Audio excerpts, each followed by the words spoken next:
distribution of grains from strategic grain reserves across the country. The minister stated that as part of the effort to support the farmers, the president also approved reduction of the price of fertilizer from 5,500 naira to 5,000 naira per bag. She added that this was another measure to give subsidy to farmers in view with the economic crisis caused by COVID-19 pandemic. According to her, more measures will be taken to provide broader benefit to the citizens.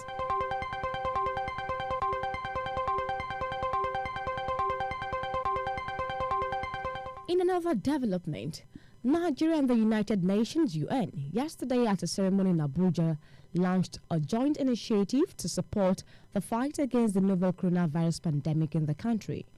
The initiative, named COVID-19 Basket Fund for Nigeria, was launched to harmonize investment in Nigeria's national response plan to the COVID-19 pandemic. Also, Nigeria, under the joint initiative with the UN, has assessed a $2 million grant from the global body as support to procure essential medical supplies in response to COVID-19 pandemic. Speaking at the launch of the initiative, the Secretary to the Government of the Federation and Chairman of the Presidential Task Force, PTF, on the COVID-19 pandemic, Mr. Boss Mustafa, said it would serve as financing and investment warehouse for all stakeholders to channel their contributions to the effort of the federal government as represented by the PTF. He described the initiative as a robust step capable of easing and speeding up the procurement of equipment and consumables, as well as make the provision of needed socio-economic support, including cash transfer and food distribution to the vulnerable groups, easier to achieve.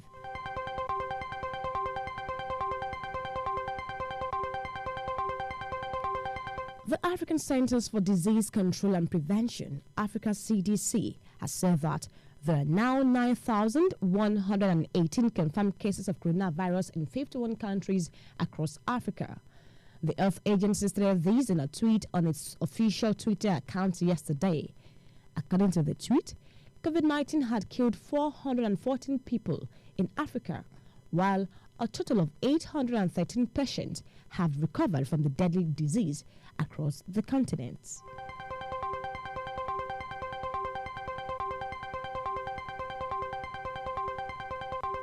Meanwhile, Osun State's government has discharged the index case of coronavirus in the state. The patient was discharged after recovering following treatment at the isolation center at Ashubiaro Special Hospital in Osogbo, the state capital. The state governor, Mr. Gboyega Oyetola, announced this at a press briefing in Osogbo. He added that 110 Ivory Coast returnees who were initially isolated over suspicion of COVID-19 have also been released. The governor said the returnees who tested positive are undergoing adequate and proper treatment at the State Care Center and are all stable, and expressed the hope that they will soon recover safely from the virus and rejoin their families. Oyetola therefore called for cooperation of people in the fight against the COVID-19 virus, also appealed for federal government help. He also commended health workers and security operatives for their effort and appreciated residents for complying with the stay-at-home directive.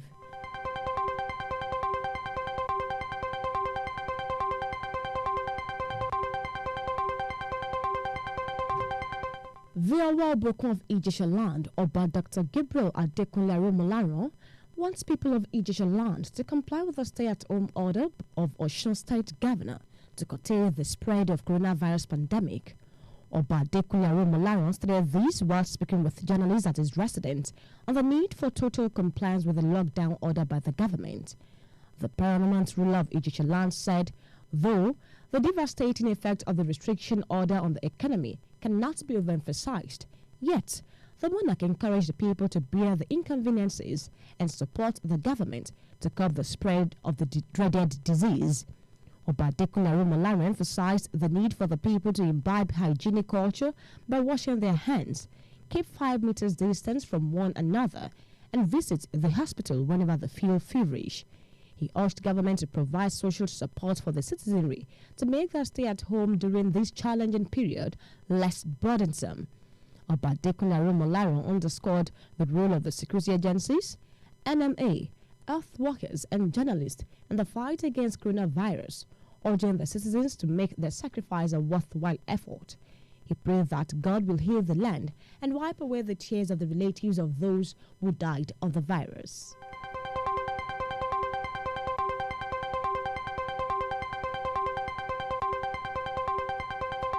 In the meantime, the National Agency for Food and Drug Administration and Control, NAFDAC, yesterday alerted Nigerians on the circulation of falsified chloroquine phosphate 250 milligram tablet.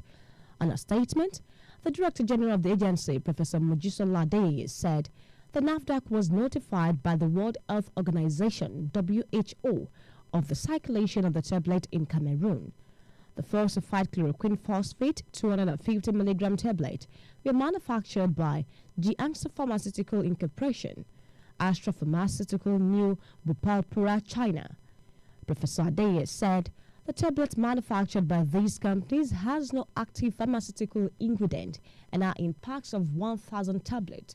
She warned that the use of the falsified chloroquine phosphate 250 milligram tablet may result in treatment failure and could even cause death. You're listening to Timsod Morning News, coming to you from Timsod 94.1 FM, transmitting from Iliajin, Okeagboja, Ijebu-Jesha, and the state of Osun, Nigeria.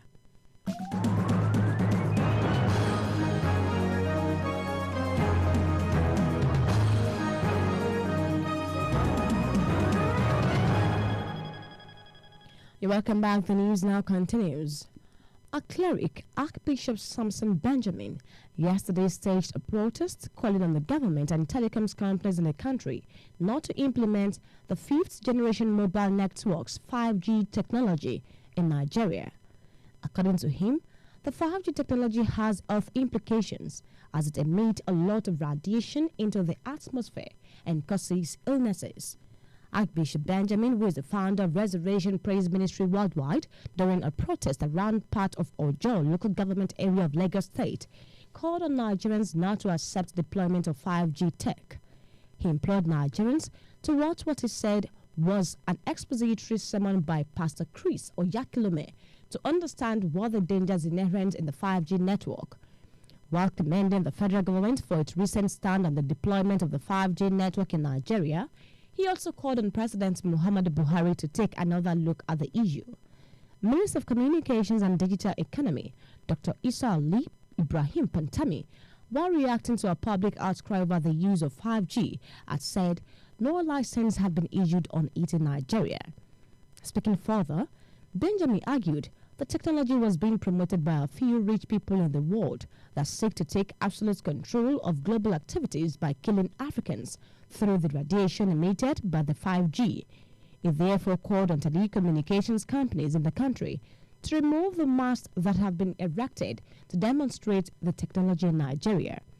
The bishop also called on the presidency, National Assembly, governors, the houses of assembly to stand up for the people and protect them from the harmful technology.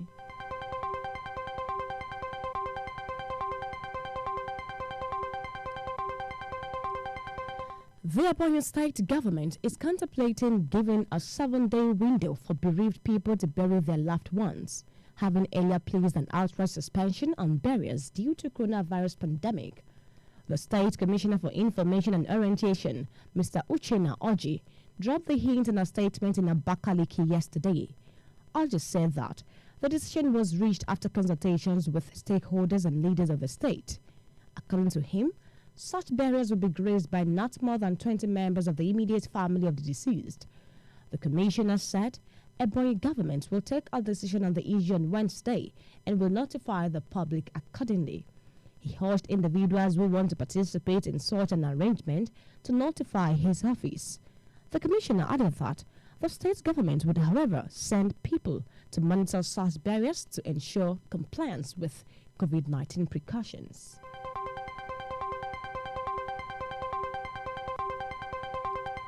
Meanwhile, the governor of Cross River State, Professor Ben Ayade, has extended the stay-at-home order given to residents of the state by 1 week.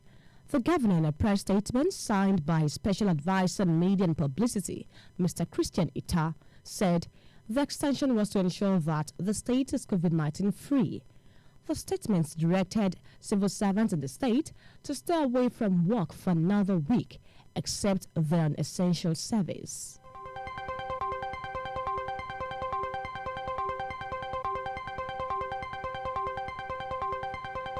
Actress Funke Akindele, popularly known as Jennifer, and her musician husband, Abdulrasheed Bello, have been sentenced to 3 weeks of community service for violating the Lagos State lockdown order to check the spread of coronavirus. Mrs. Ajay Afunwa of the Lagos State Magistrate Court in Oba, who pronounced the sentence, also imposed a fine of 100,000 naira each on the husband and wife. The magistrate will also order that they should be placed in self-isolation, added that they must compile the names and phone numbers of everyone who attended Bello's birthday party and submit same to the court. Meanwhile, Lagos State Police Command has confirmed that Aziz Fashola, alias Naira Marley, has turned himself in. Fashola was among the guests at the 42nd birthday party organized weekend by actress Funke Akindele Bello for her husband, Abdulrasheed Bello, at their residence in disregard to the lockdown directive ordered by government to stop further spread of the novel coronavirus disease. Confirming he was in police custody, spokesman Bala Elkanah said the music star will be charged to court, adding that efforts were on to arrest others who attended the party.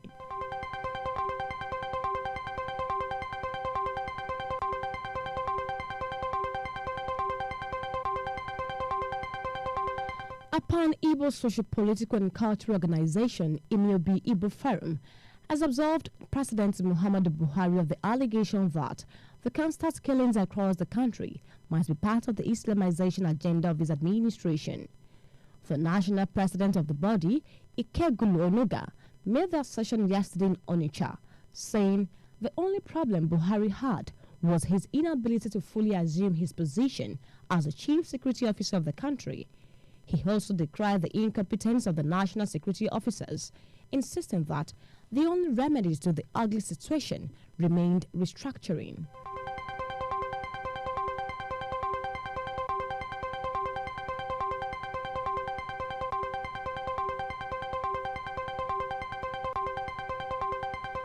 A 3-story building under construction has collapsed in Enugu State.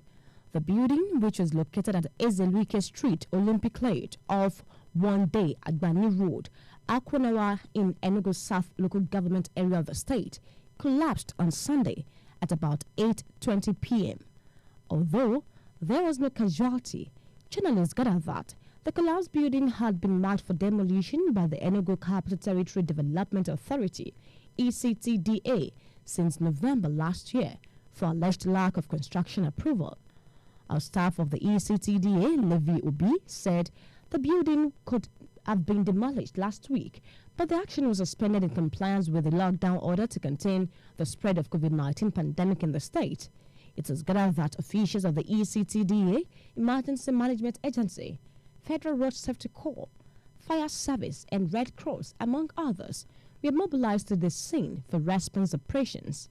The state's public relations officer, Daniel Undukwe, could not confirm the incident as of the time of filing this report.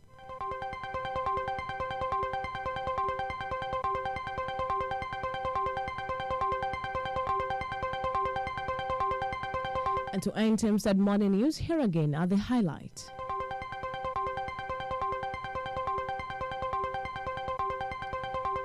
President Muhammadu Buhari approves engagement of 774,000 Nigerians for public works.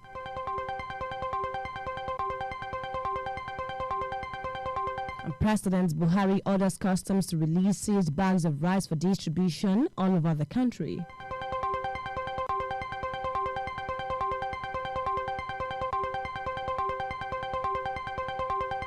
Osun State government discharges 1 coronavirus patient and 109 returnees.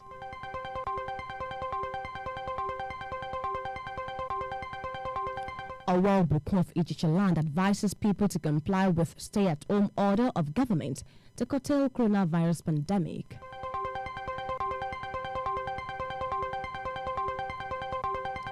Funke Akindele, Husband gets 14-day community service for flouting lockdown order.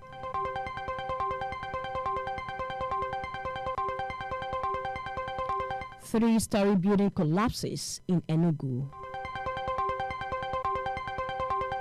And that ends Timsad Money News, read by Elizabeth Ubisheson and packaged by Afolabi Koka. Thanks for staying tuned. Good morning.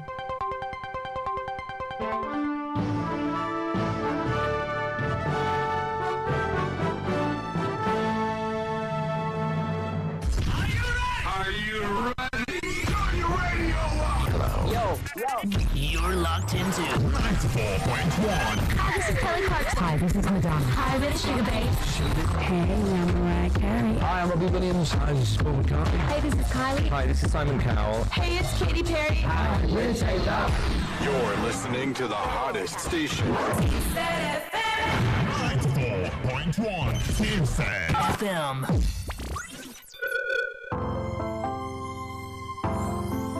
You are tuned to 94.1 TFM. Always a delight. A beautiful morning to you and welcome to our morning advertisement belt where we'll be bringing to you